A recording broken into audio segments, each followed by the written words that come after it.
One of the things I think a lot of people don't realize about photography in general, but also about my own photography, is the importance of knowing the person behind the camera. For this work, videography, photography, what have you, people are looking to websites. And that's great and all, but the strong website doesn't represent you. It doesn't represent your style or your approach. Yeah, it shows the products that you've created, which have all been unique to those moments. They've all been unique to the relationship between the photographer, videographer, and the client. So when you look at my images, you may not see that. You may see a special moment, and that moment tells a story. And I would argue that my images are also incomplete without getting to know a little bit about me.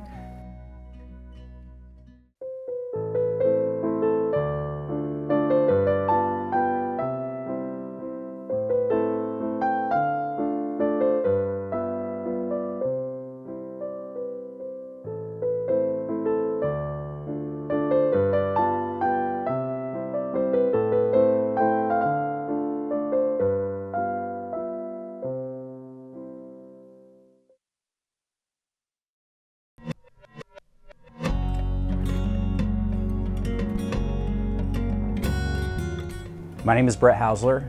I have been living in Millis since 2025, last year, and I am a photographer, but I also like to think of myself as a connector.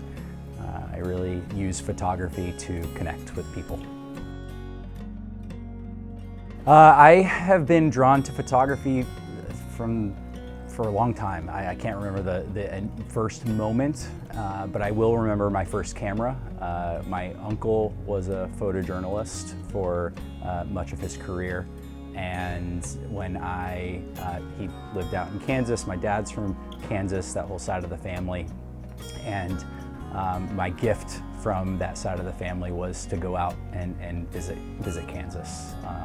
And one of the gifts I also got was a small, can't remember the model, it was a Canon PowerShot maybe, and that's when I fell in love with photography. I saw photography through his eyes and learned quite a lot of the magic of the art.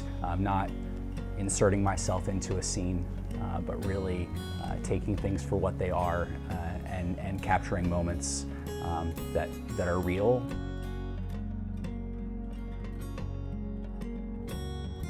I think one of the things I have trouble with oftentimes as a photographer is identifying myself as a photographer.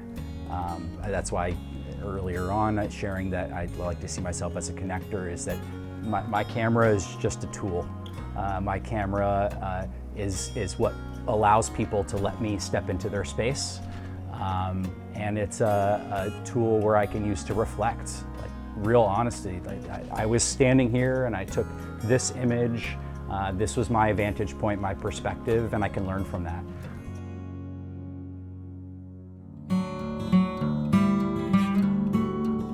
My photography takes a lot of different angles, or I take a lot of different styles of photography.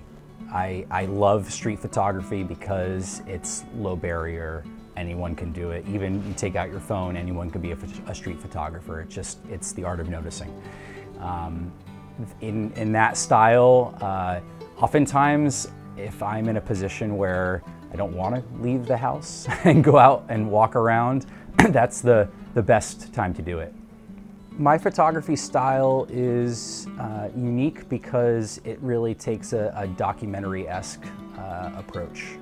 While I will absolutely, when I do weddings or coming of age events or birthdays or corporate events, I will absolutely step towards an idea or a group of people and ask people to get together, look at the camera.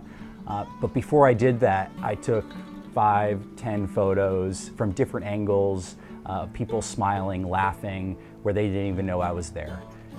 For better or for worse, I am an empath. I feel the energy in the room. And that helps lead me to a particular moment. I see two people make eye contact, and I notice that, and I immediately follow. And I see where they're going, and oh, they're gonna go take a group photo, or oh, they're gonna give each other a hug, high five. They're gonna go step up to the bar and get a drink, and they're making jokes with the bartender. That starts with noticing. I think one of the greatest risks to that style is what some people will call the spray and pray method, where you just hold down on the shutter. This camera right here will shoot up to maybe 180 images per second if you set it right, and that's risky because to me it's losing the art of connection in that sense.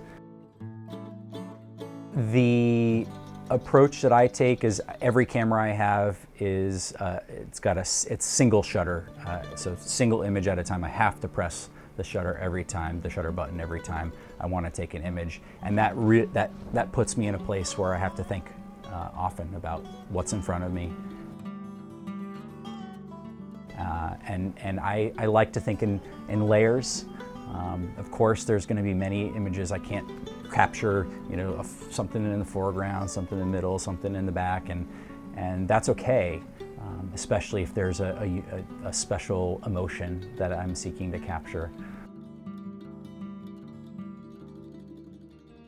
For me, the photography contract, if you will, begins before anything is signed. I really emphasize a lot on building relationships with anyone I work with. I like to get to know people. I like to get to know their stories if I'm shooting a wedding, really getting to learn where their relationship started, what makes them love the next person more every time they see them, and little quirks in relationships, because honestly those are the moments that I'm looking for in an event. And I love the gallery delivery moment, because it's when I get to be my most proud of my work. It's when I hope that the folks that I worked with are the most proud of that day and that moment. And when it's less about the photograph that I took and more about the photograph igniting a memory. That to me, that's why I love looking back at images I take, is it brings me back to that moment.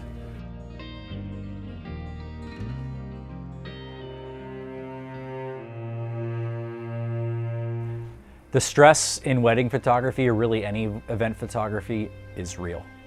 You have to think about it. It's the one time where this thing will happen, where mom, dad, grandpa are all in the same room together, and without you there, I mean, they have you there for a reason.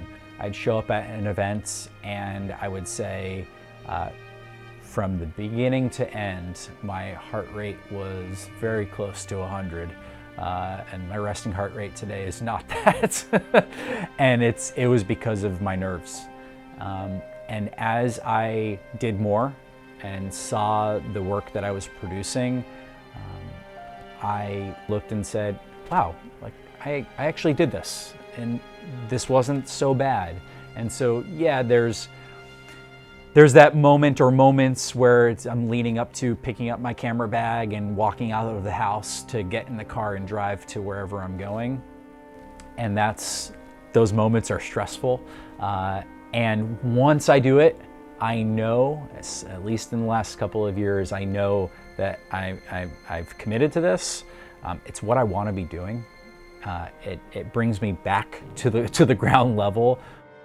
It brings me right back to why I do this in the first place. There's a particular event that I was a photographer at. It was a birthday party, and I did something with a setting, and it put me in this very steep, panicky mode because every image was dark. And so this particular hard moment was being able to respond without showing that I required some rapid recovery.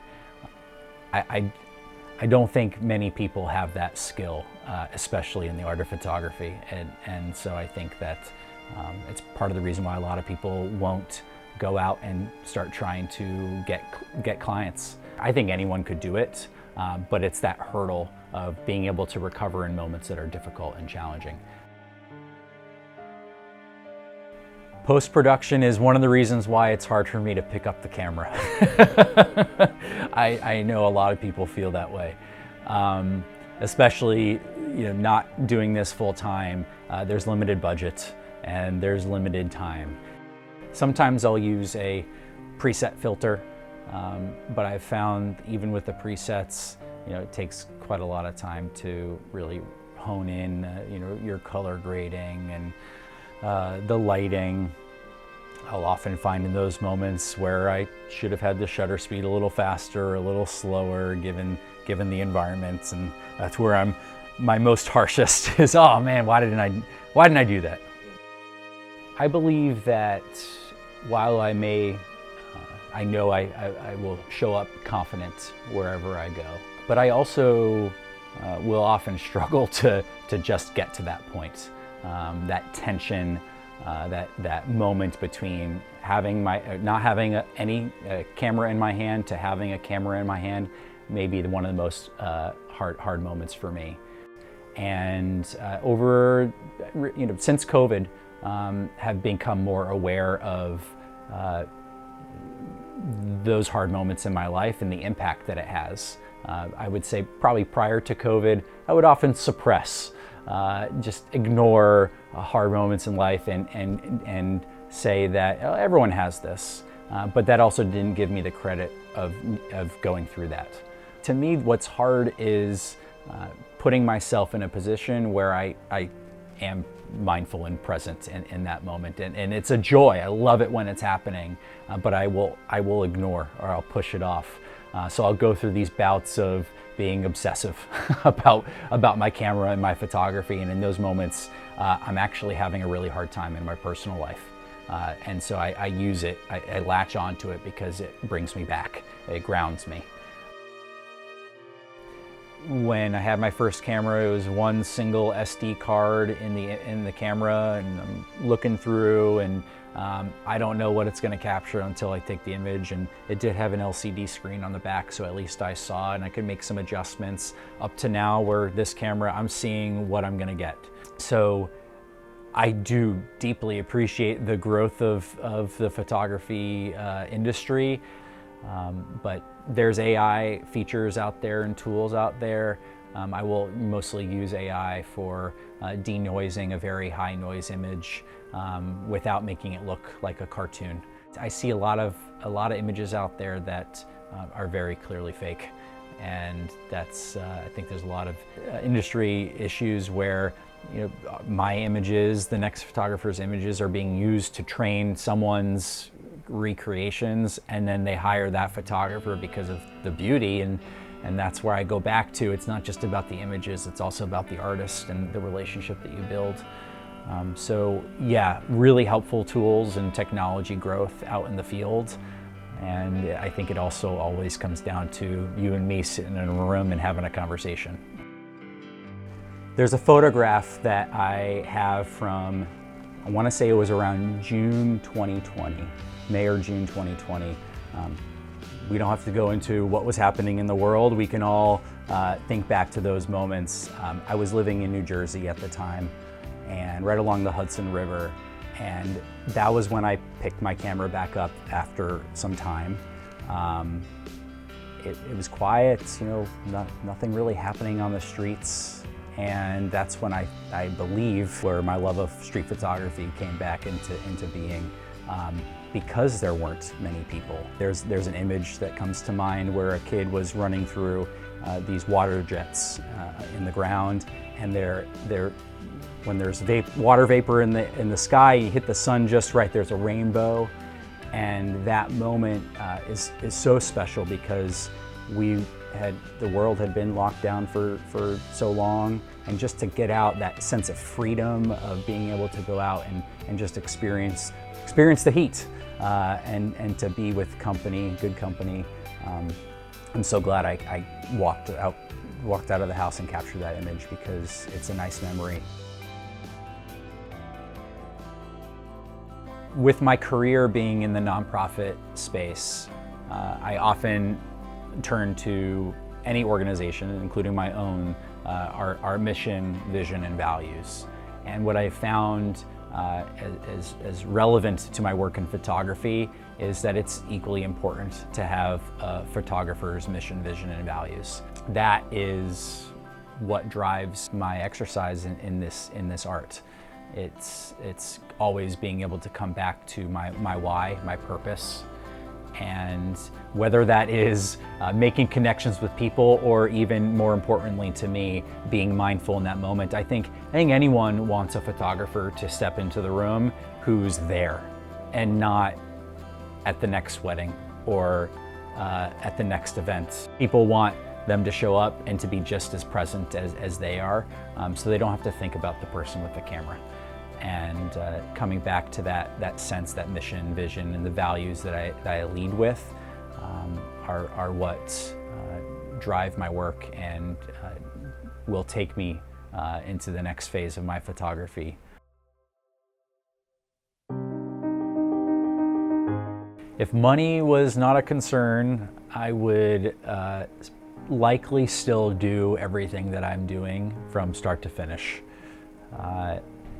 I have found that even in the hardest moments, whether it's the difficulty in picking up the camera or getting in the car or having a hard moment with my camera at an event, culling images, editing images, delivering them, having follow-up calls with clients, every single part of that has made me who I am in this space, and makes me who I am at home, makes me who I am at work.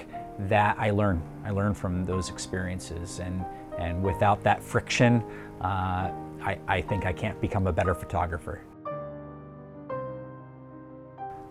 I struggle with picking favorites, and as often as I have said so far that reliving images and those moments is special to me, I also struggle to look back because I'm my harshest critic, and I'll always find something wrong. So as trite as it may seem when I say the following, I really do mean it.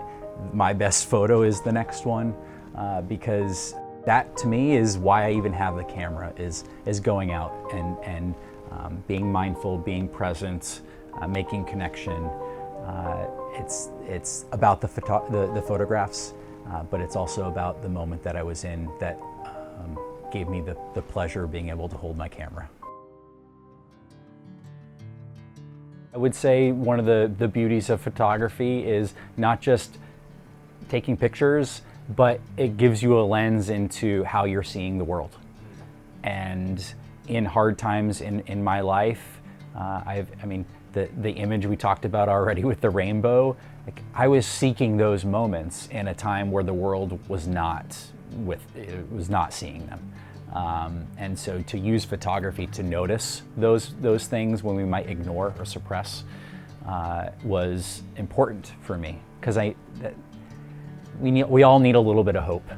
We all need a little bit of laughter and love and life in those hard moments. And what I've found is that when I pick up the camera, that's when I can see them most clearly. Bring me into golden sunlight. If I'm going with you, I know we'll get to the other side. Sinking in, I know this feels right.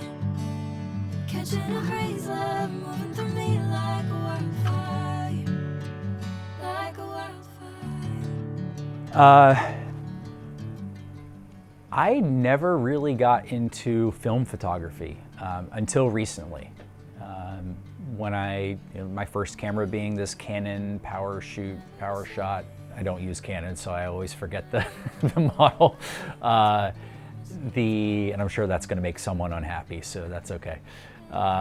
So my website is www.picsbybrett.com, and Pics is spelled P-I-C-S. I'm on Instagram @picsbybrett, and I don't dabble in many other social media So that's where you can find me and reach out. If I'm going with you, I will get to